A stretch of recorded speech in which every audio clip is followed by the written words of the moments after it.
The Jags are playing against Josh Dobbs and a banged up Titans team. It is worth mentioning, though.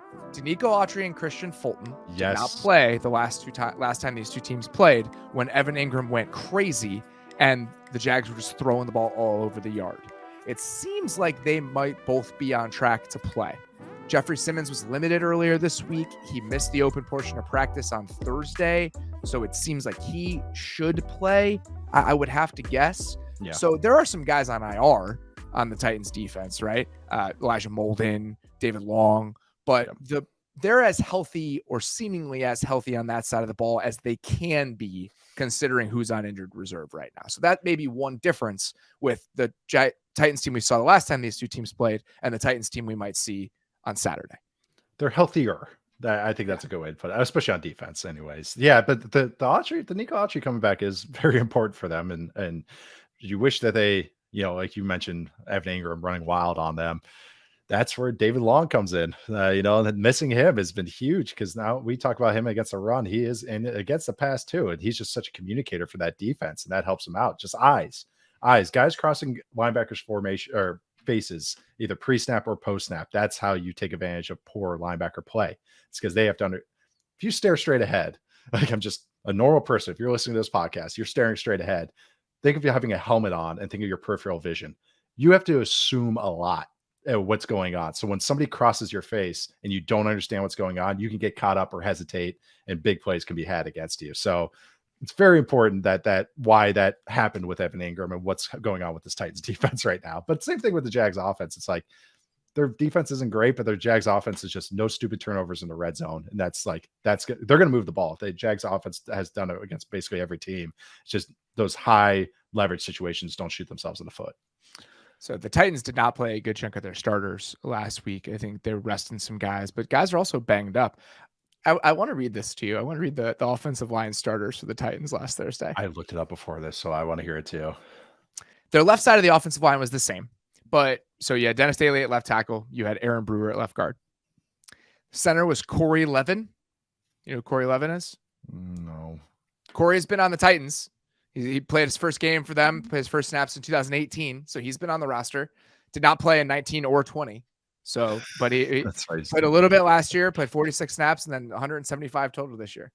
He's a Chattanooga guy. Yeah, okay, never mind. Sorry. At right guard, Jordan Roos, who also has played some snaps in 2019 for the Seahawks. One snap, had not played a snap until this season, so after 2019. Was their starting right guard last week. LaRaven Clark, whose name I can never say. He's been around. He's been around. I actually know LaRaven Clark. So he started at right tackle for them. And I don't know what was guys being hurt and what was guys being rested, because a lot of their offensive line, Nate Davis is on IR, they're starting right guard. Dylan Raduns is on IR. Nicholas Petit-Frere is hurt. So I have no idea who's going to be playing on the offensive line for the Titans. So it's not just Josh Dobbs playing quarterback for them. It is a lot of other injury concerns on that side of the ball. We have not talked about the Josh Dobbs decision at all. No. I think it's worth discussing for this specific reason. Malik Willis not giving the Titans the best chance to win 16 weeks into the season, in their opinion, I think should call into question how willing they would be to roll with him or lean on him as their quarterback next year. It was probably a small chance anyway, but the fact that they were not willing to ride with him in this scenario gives me some questions about what the quarterback position could look like on that team over the next year or so. Yeah, I think they thought of him as the checking that box of their, quarterback in succession after Tannehill, the plan after, but maybe it was a swing. Even if you're optimistic about Malik Willis, you had to be realistic. Again, saying the same phrase I did earlier, because he was a project. Even if you were high on him, he's a project. He was a project. He was making one read offense. I say one read as an NFL player, and that's usually post snap and then scrambling.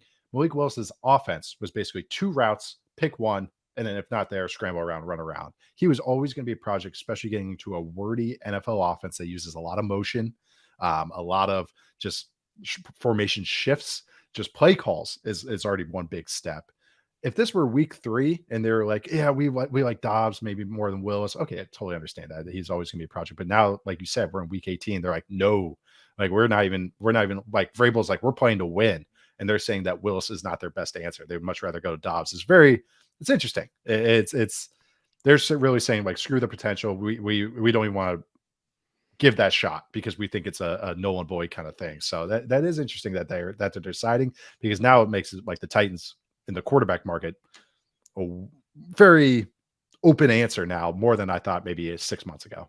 So just a comparison, Jalen Hurts his rookie year, when he had a very long way to go with all the aspects of playing the position in the NFL. He did start the last 4 games of his rookie year, but the Eagles were 4-10 or whatever their record was. They didn't even have a chance to make the playoffs. So it's not a 1-to-1 comparison, but just a data point to keep in mind. And Hurts was considered more polished too than Willis. It's like he was considered a project, but still even a step above.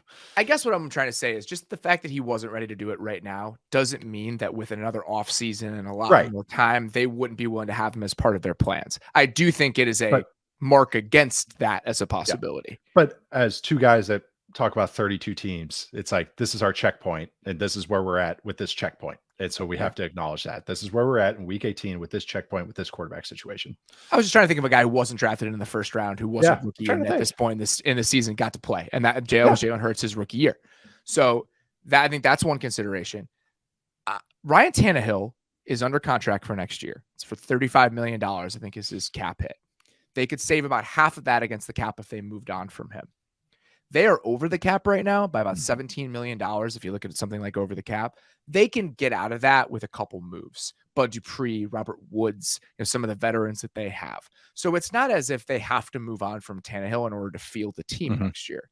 There's a chance that they look at Ryan Tannehill, Malik Willis, and the possible alternatives and just say, it's in our best interest to ride with Ryan Tannehill for one more year. And then we figure out what the next stage of it looks after that.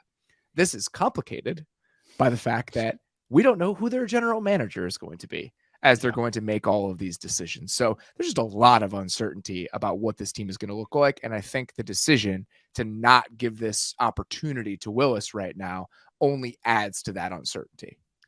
No, I thought actually that sentence was going to add that opportunity to like revamp the roster to John Robinson, but you were saying Willis, but actually kind of tied hand in hand there. But yeah, this Titans team is a choose your adventure this spring, and honestly, I think it needs a creative decision maker. And I wouldn't say creative, but someone that's willing to turn over every stone.